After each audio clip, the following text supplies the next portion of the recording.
बच्चों, कक्षा 10 विषय गणित और प्रश्नावली अपनी शुरू करनी है 5वीं समांतर श्रेणी। तो इसमें 5.1 का पहला क्वेश्चन है। ये सभी इसके पार्ट है नीचे तक। इसमें क्या बताना है आपको कि नीचे सारे जो एग्जाम्पल हैं वो देखने हैं कि एपी श्रेणी के हैं। एपी यानी कि समांतर श्रेणी। एपी किसे कहते हैं? समांतर श्रेणी को ही कहते हैं। कि नीचे वाले सारे जो एग्जाम्पल हैं ये इसके हैं या नहीं है, हैं तो क्यों हैं, ये चेक करना है। तो देखो पहला क्वेश्चन क्या दे रखा है कि प्रत्येक किलोमीटर के बाद का टैक्सी का जो किराया है, जबकि जो प्रथम किलोमीटर के लिए कितना है 15 रुपए है, और प्रत्येक अतिरिक्त किलोमीटर के लिए पहला 1 किलोमीटर के लिए तो कितना है 15 रुपए। अब दूसरे किलोमीटर के लिए फिर कितना होगा 15 + 8 कितना होगा 23। तीसरे किलोमीटर के लिए फिर क्या होगा 23 + 8 कितना हो जाएगा 31। चौथे किलोमीटर के लिए फिर कितना हो जाएगा 31 + 8 कितना हो जाएगा 31 और 8 39 39। इस प्रकार होगा ना कि ये देखो क्या होगा, पहले 15 होगा, फिर 23 होगा, फिर 31 होगा, फिर 39 होगा। अब देखो इन सभी में क्या ऐड किया आपने, इसने कहा है क्वेश्चन के अनुसार 8 ऐड किया है, तो सभी में हमने 8 के ऐड किया है। या फिर हम सारव अंतर निकालें इनका। सारव अंतर क्या होता है, दूसरे पद में से पहला पद घटाते जाओ, तो 23 में से 15 जाएंगे तो भी 8, फिर तीसरे में से दूसरा घटाओगे तो भी कितना 8, फिर चौथे में से आप तीसरा घटाओगे तो भी 8। इस प्रकार ये चलता रहेगा। इन सभी का सारव अंतर भी क्या रहेगा, सेम ही रहेगा। वो तो यहां से भी समझ में आ गया कि सभी में हमने 8 ऐड किया, तो घटाने पर भी तो 8 आएगा।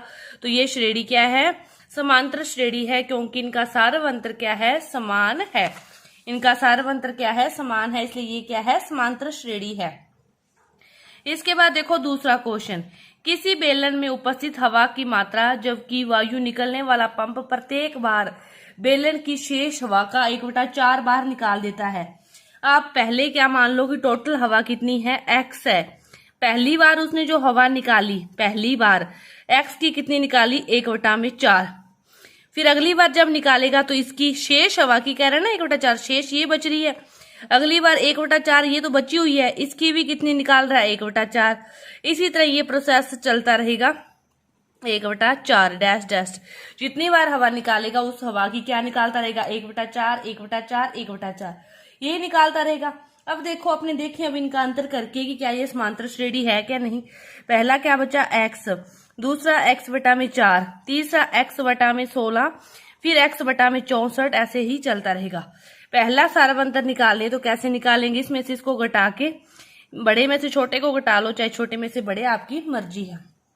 तो अपने बड़े में से छोटे को घटा रहे हैं तो 4 ले से आएगा, तो 4x - x/4, तो कितना आ गया 3x/4।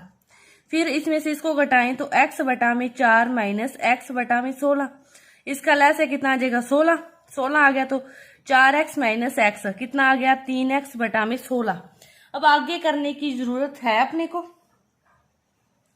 आगे करने की क्या कोई जरूरत है, जब इन दोनों का अंतर ही कितना बच गया 3x/16 बच गया, तो आगे अपने को करने की जरूरत नहीं है। तो ये सेम नहीं है, जब ये दोनों सेम होते तो अपने अगला करते। अब इनका सारव अंतर जब सेम नहीं है तो ये जो श्रेणी है वो एपी नहीं है।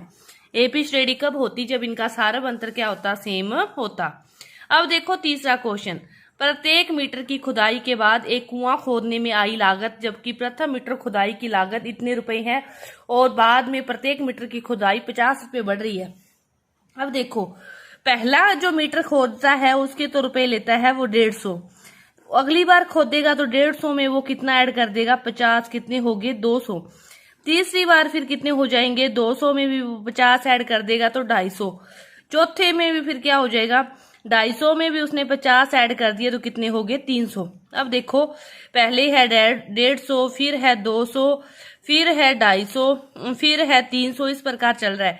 तो इन दोनों के अंतर कितने का है 50 का, इन दोनों का भी कितने का है 50 का, फिर 50 का, तो अंतर सेम चल रहा है। तो ये श्रेणी क्या है, एपी श्रेणी है। क्यों है, क्योंकि इनका जो सारव अंतर है वो क्या है, समान है, इसलिए ये क्या है, समांतर श्रेणी है।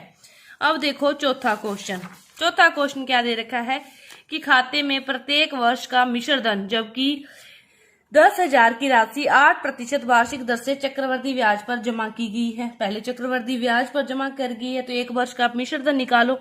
एक वर्ष का मिश्र धन का सूत्र क्या होता है? मूलधन गुना 1 प्लस समय दर बटा में 100 और इसकी घात समय कितना है? 1 है।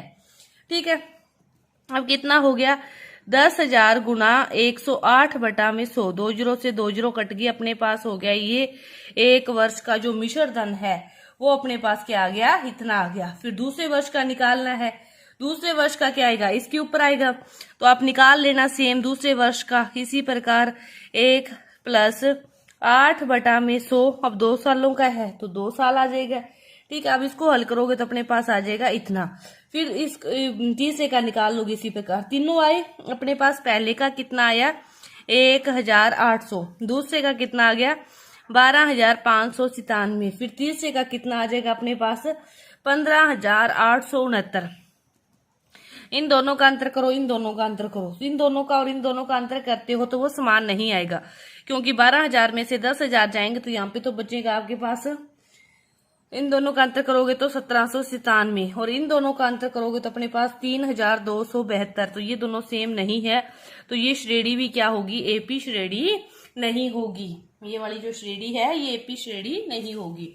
अब देखो दूसरा क्वेश्चन।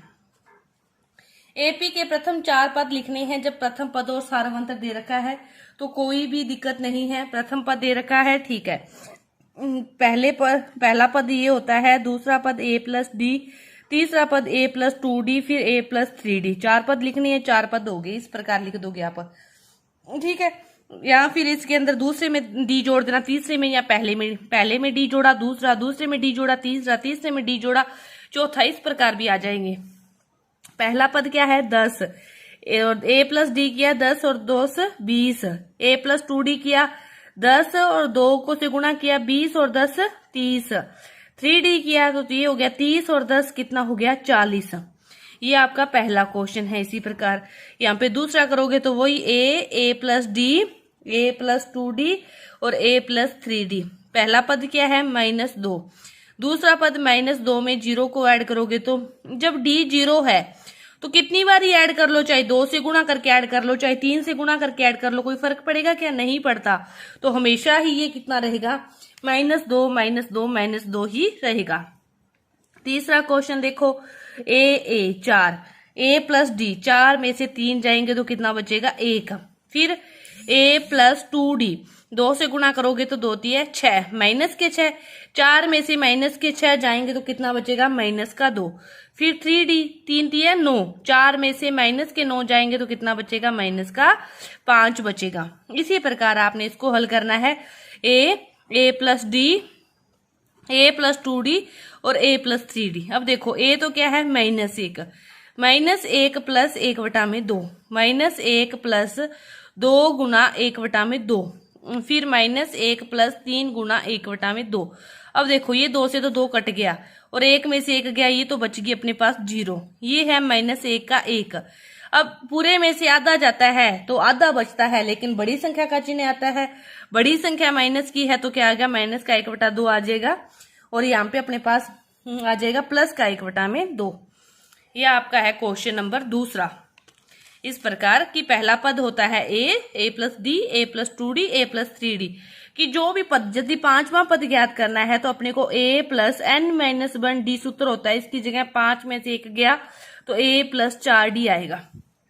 5वां पद ज्ञात करना है तो यहाँ पे 4, चौथा तो यहाँ पे 3। इस प्रकार एक पद संख्या क्या रहती है? कम रहती है। तो आपका इस प्रश्नावली का जो एक भाग है पूरा हुआ। आगे का जो भाग है वो अपने अगली वीडियो में करेंगे। धन्यवाद।